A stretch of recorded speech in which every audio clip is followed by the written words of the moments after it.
Slip disc and sciatica pain. Our intervertebral discs are made of two concentric layers, the inner gel-like nucleus pulposus and the annulus fibrosus, which is the outer fibrous region. However, due to advancements in age, the nucleus can lose its fluids and resilience, as the entire disc structure becomes susceptible to injury and trauma. When the degeneration of the disc occurs due to age, the disc becomes highly vulnerable and can even tear. If this occurs, the inner nucleus pulposus can permeate through the fibrous layer and produce a bulge in the disc. This condition is commonly known as herniated disc. In today's video, we have covered everything you need to know about a slip disc injury and associated sciatica pain. Stay with us till the end of the video to learn some exercises that can relieve sciatica pain. What is a lumbar herniated disc or LHD? First and foremost, what exactly do we mean by a lumbar herniated disc or LHD? A herniated, also called ruptured or slipped disc, occurs when the disc bulges or moves out of place and puts pressure on the adjacent nerves and nerve roots. A lumbar herniated disc injury is relatively common. In fact, it is more common than you think. There are a number of factors that can cause the disc to slip or rupture, including being overweight, improper lifting, repetitive movements, any high-impact injury or trauma, or simply old age. As we age, we become more vulnerable to disc injuries such as this one. As we mentioned earlier, the disc starts to degenerate and in the process it can dry out or even tear. Besides, in some cases, certain genetic factors can also cause a predisposition to a herniated disc, LHD, or disc degeneration along with sciatica pain. Anatomy of the spine involved in lumbar herniated disc. Our intervertebral discs are cushion-like pads in structure and they sit between the vertebrae of the spine. They allow the spine to be flexible by acting as shock absorbers. Annulus fibrosus, which is a strong outer layer that surrounds the soft center which is known as the nucleus pulposus. The structure resembles a hard candy with a soft texture in the middle. And as you may already know, our spine is divided into regions. The vertebrae are numbered as the discs are numbered by level. For instance, our lower back or the lumbar spine vertebrae is labeled from L1 to L5 and the concerned discs are labeled as L1 to L2. Symptoms of lumbar herniated disc. The most common symptom is pain, which can range from sharp and severe pain to dull or numbing pain. Sciatica, a unique type of nerve pain, is often caused by a herniated lumbar disc compressing on the sciatica nerve roots. We have two sciatica nerves, one on each side of the body.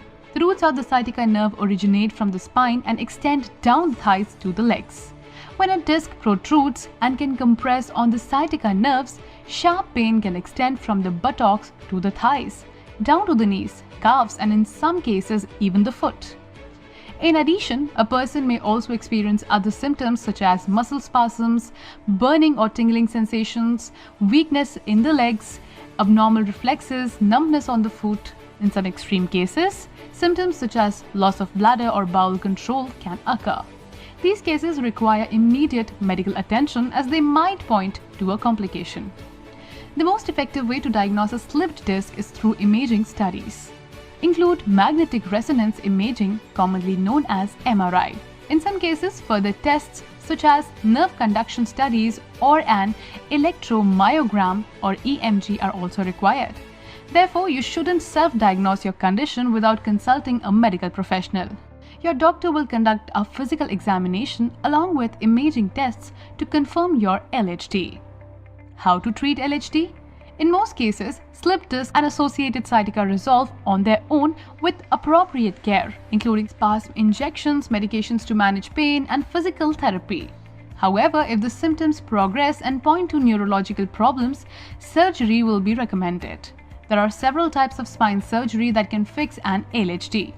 But you should consult your doctor who will be able to guide you on which surgery will be best suited and appropriate for you and your condition. Exercise for sciatica.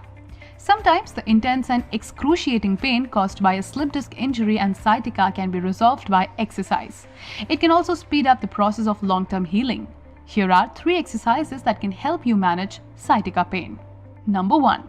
Press-ups. Press-ups will release muscle and nerve tension caused by sciatica and help you relax your lower back. How to do it?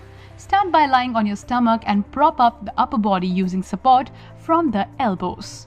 However, do not lift your hips off the floor. Next, gently hold the press-up position for 5 seconds as you gradually increase it to 30 seconds.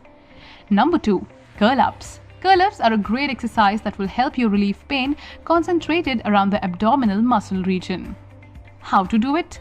Lie on your back with both knees bent and your feet flat on the yoga mat.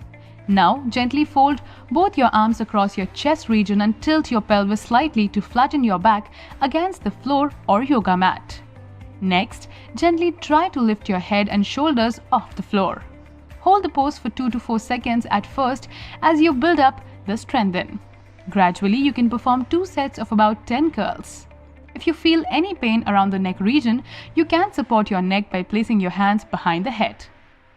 If you found this video helpful, like and subscribe to our YouTube channel. Stay tuned for similar videos on health and well-being. That's all from us today. We want you to know that your voice is important to us. So please leave a comment below. If you are new here, then click the bell icon for notifications of our new videos. And subscribe to our channel.